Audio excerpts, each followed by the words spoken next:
So అది మాకు దేవాలయం, అది మా గుడి గురించి తప్పుగా మాట్లాడితే అది దట్స్ నాట్ రైట్. రెండు వైపుల నుంచి ఎఫ్ఐఆర్ లేదు సార్, రెండు వైపుల నుంచి ఎఫ్ఐఆర్ తమ్ముడు అయితే నాన్న పోలీసులు సపోర్ట్ చేస్తున్నారు, నాన్న అయితే రాజకీయ నాయకులు ఒత్తుల మీద పోలీసులు పనిచేస్తున్నారు. ఈ సమస్య పరిష్కారం సార్ ఏమండి ఒక అది మీరు అన్న దాంట్లో కొంతవరకు సెకండ్ పాయింట్లో న్యాయం ఉంది. అది ఇప్పుడు బయట చెప్పుకోవట్లేదు, ఎందుకంటే అది పొలిటికల్గా ఒక అన్నెసెసరీ ఇది ఉంది. అది మెల్లగా మేము మాట్లాడుతున్నాం. ఫ్యామిలీ రిజాల్వ్ చేసుకోవాలి, family will resolve it. Vishnu గారు, మనోజ్లో ఈ మార్పు ఎక్కడి నుంచి వచ్చింది? ఒక అన్నగా ఇది కరెక్ట్ కాదు అని మీరు కుటుంబంలోని సమస్యను పరిష్కరించుకునే ప్రయత్నం ఏమైనా చేశారా, లేకపోతే మనోజ్లో ఒంటరి అనుకున్నారా? సారీ, గతంలో ఒక వీడియో వస్తే ఇదంతా కూడా ట్రాన్స్ వీడియో అని చెప్పేసి జరిగినటువంటి గొడవని కప్పిపుచ్చే ప్రయత్నం చేశారు. అంటే మొదటి నుంచి వివాదం ఉందా, లేకపోతే 2 రోజుల నుంచే ఈ వివాదాలు ఉన్నాయని? I'm not going to answer that question. మనోజ్లో ఈ మార్పు ఎప్పటి నుంచి వచ్చింది? తల్లిదండ్రుల పట్ల వ్యతిరేక భావన మార్పు ఎప్పటి నుంచి వచ్చింది? మీరు ఇది కరెక్ట్ కాదు తమ్ముడు అని మీరు సర్ది చెప్పే ప్రయత్నం ఏం చేశారు?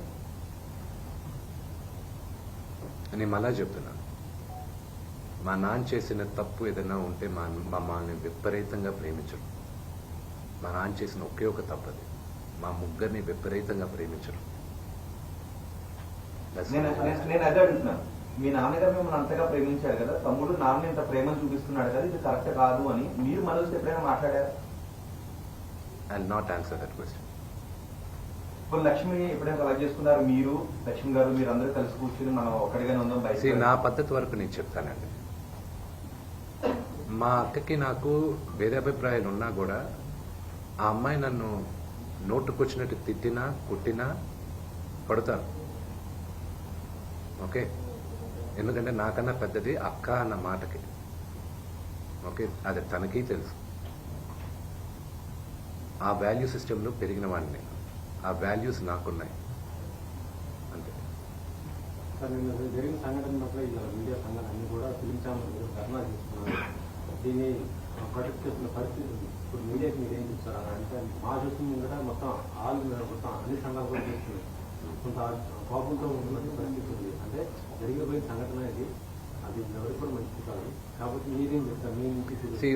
మళ్ళా నేను ముందు చెప్పేది ఏంటంటే, మీడియాకి నా ప్రేయర్ ఒకటే, అది జరిగింది ఉద్దేశపూర్వకంగా జరగలేదు. అది you should understand the situation first. అక్కడ టోటల్ వీడియో ఒకసారి చూడండి, మీ మీడియా వాళ్ళే తీసిన వీడియో. ఆయన ఫస్ట్ వచ్చిన సిచ్యువేషన్ చూడండి. ఆయన రిక్వెస్ట్తో చేతులు జోడించి ముందుకు వస్తూ ఉన్నారు.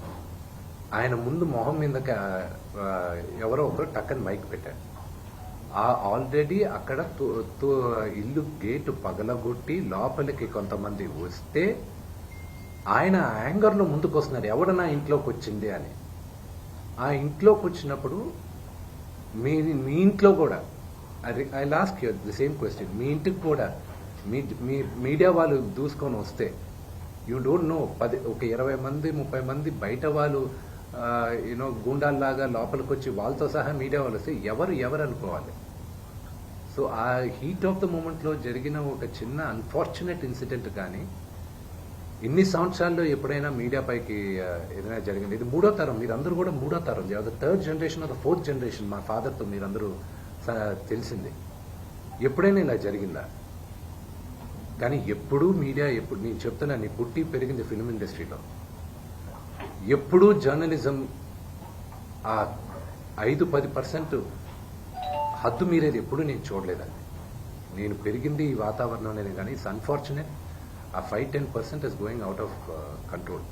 But it's a very unfortunate incident to the entire media fraternity. It is unfortunate what happened. It is not directed at the media at all.